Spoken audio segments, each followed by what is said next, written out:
Hello friends, welcome to Pebbles and welcome to my class of 5th standard mathematics। आज हम देखने वाले हैं रोमन न्यूमरल्स। आपको पता है कि आपके घर में शायद वॉल क्लॉक होगा या फिर रिस्ट वॉच होगा जहां 1 2 3 4 ऐसे आंकड़े नहीं होते। उसकी बजाय वहां पे आई वी एक्स ऐसे आंकड़ों की जगह ऐसे कुछ साइंस होते हैं। इन्हें रोमन न्यूमरल्स कहा जाता है। अब आपको पता है कि ज़ीरो और डेसिमल पॉइंट इन दोनों की खोज हमारे प्राचीन भारतीय वैज्ञानिकों ने की थी। लेकिन उस ज़माने में जो ट्रांसपोर्टेशन जो था, मतलब संसार बहुत सारे हिस्सों में बटा हुआ था। ओके, एक दूसरे का कांटेक्ट होना बहुत मुश्किल था। और उस ज़माने में रोमन एम्पायर जो था, रोमन साम्राज्य था, वो कुछ एडवांस स्टेज में था। लेकिन उनके पास ज़ीरो और डेसिमल ये कंसेप्ट ही नहीं थी और इसकी वजह से वो बहुत बड़े बड़े आंकड़े जो है वो कभी गिन नहीं पाते थे। और उन्होंने एक सिस्टम बनाई थी काउंटिंग की, जिससे वो आंकड़े लिख सके, नंबर्स को लिख सके। तो उनके जो नंबर्स थे, प्राइमरी नंबर्स जो थे, उसमें वो लोग सिर्फ आई, वी और एक्स, बस इन 3 साइंस का उपयोग करते थे। अब इसके कुछ रूल्स है, ठीक है। सबसे पहले आई का मतलब होता है 1, वी का मतलब होता है 5 और एक्स का मतलब होता है 10। अगर इसका इस्तेमाल करके हमें आंकड़े लिखने हैं तो 1 to 10 हम कैसे लिखेंगे? उसके लिए कुछ रूल्स हैं। सबसे पहले ये जो है आई और x जो है, ये दो, ये कंसेक्यूटिव एक के बाद एक 3 से ज़्यादा बार हम लिख नहीं सकते। ये पहला रूल है। दूसरा रूल ऐसा है कि अगर ये एक के बाद एक आते हैं 3 बार, 2 बार, 3 बार, तो उनकी एडिशन हो जाती है। तीसरा रूल है, ये जो 5 का आंकड़ा जो है, v जो है, वो कभी भी एक से ज़्यादा कंसेक्यूटिव नहीं आएगा, एक के बाद एक नहीं आ सकता, ठीक है। और उसके बाद और एक रूल है। ये रूल जो है मैं आपको एक एक करके बता दूंगा। मैं अभी सिर्फ आपको एग्जांपल्स दे रहा हूं। उसके बाद जो रूल है, अगर x या v के पहले अगर कुछ आप लिखते हो तो वो सबट्रैक्ट होगा, बाद में लिखते हो तो वो ऐड होगा, ठीक है। तो चलिए पहले हम देखते हैं कि ये रोमन आंकड़े 1 to 10 कैसे लिखेंगे। For 1 we write just I once. For 2 we write 2। कुछ लोग ऐसे भी लिखेंगे उसको, या फिर उसको एक लाइन में जोड़ भी देंगे उसको। For 3 we will write either like this और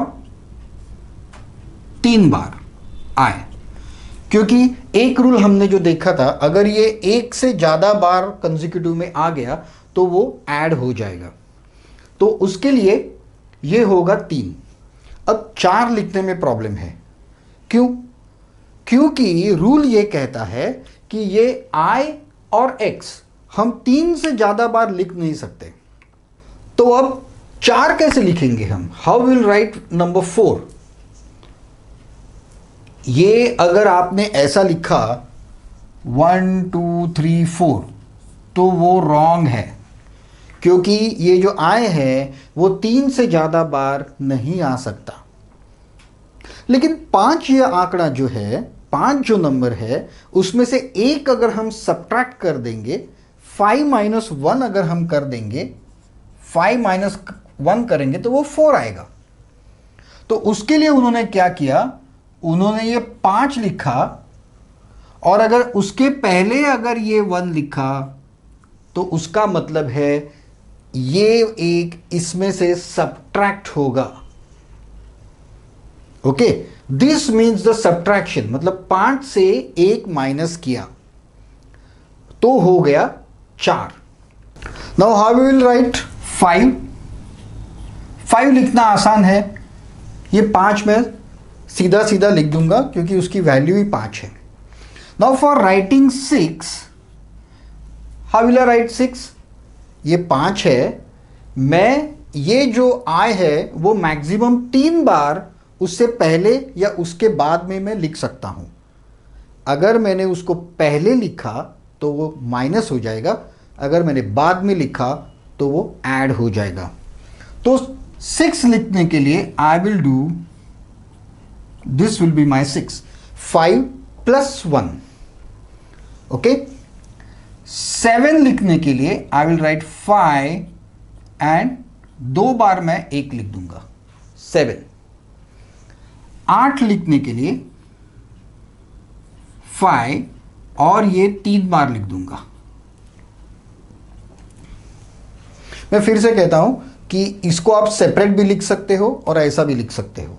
ओके, इट इज अलाउड। 9 लिखने के लिए अभी ये 5 + 4, लेकिन वो नहीं हो सकता। उसके लिए 9 लिखने के लिए सबसे आसान तरीका क्या है?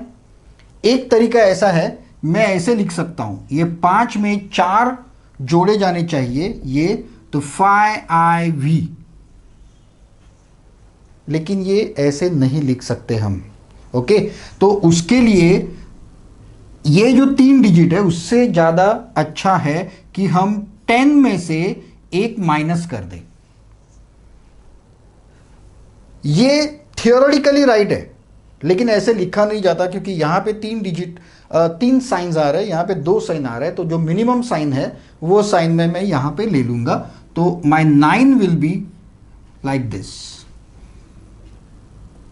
Okay, and my 10 is obviously एक ही साइन उन्होंने दी हुई है, वो एक ही साइन हम लिखेंगे।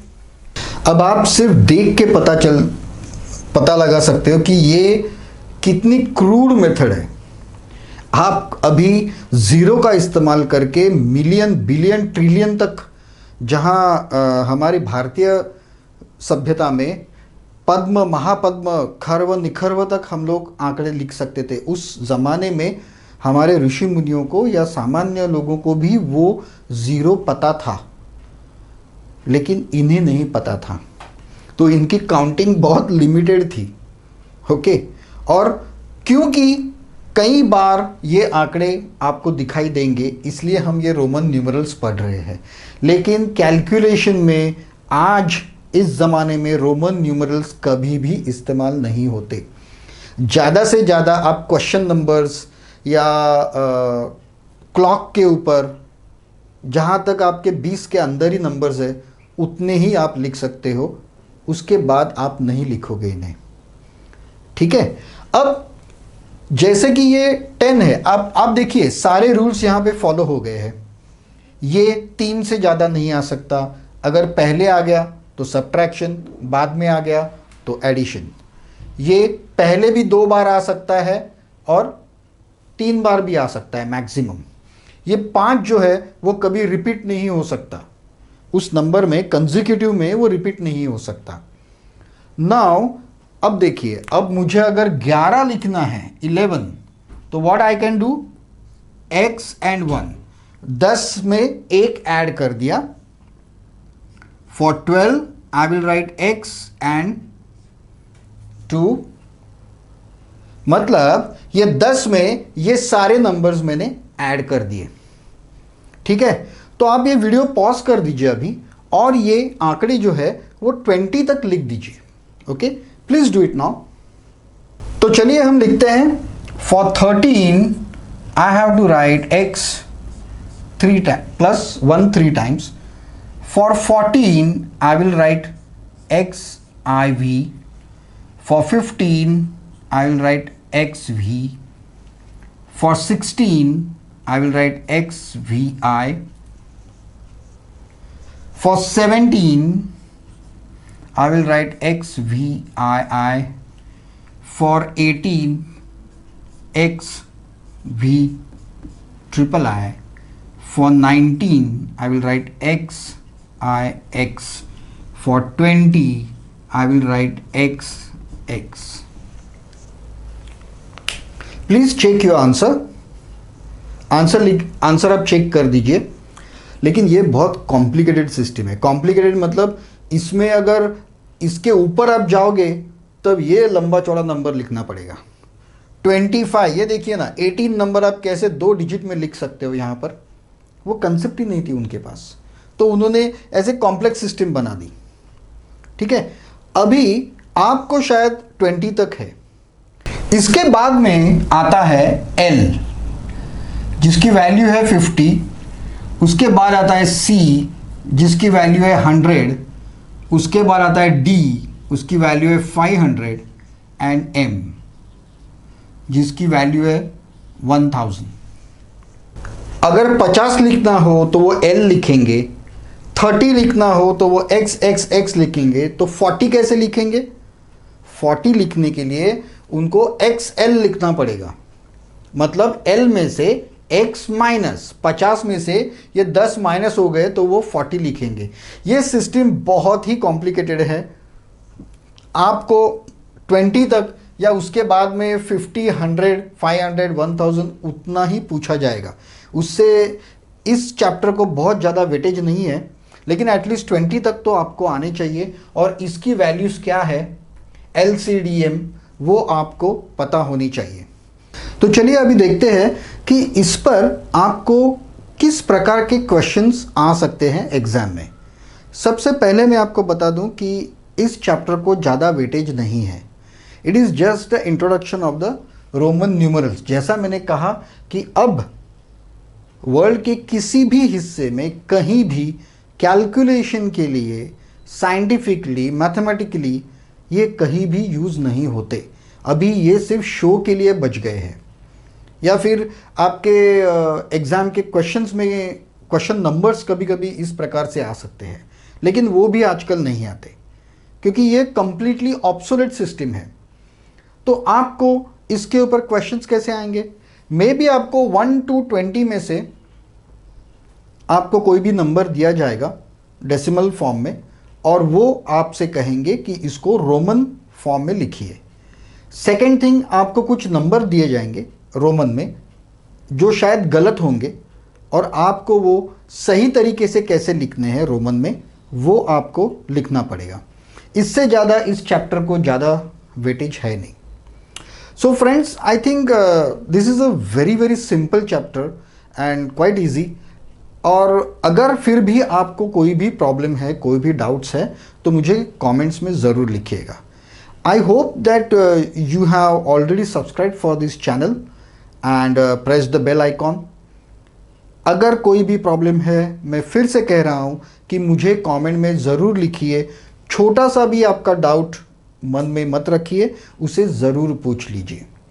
So thank you very much for being with me in this Roman numerals class or chapter. Now we'll meet in my next video. Till then, have a nice time. Goodbye.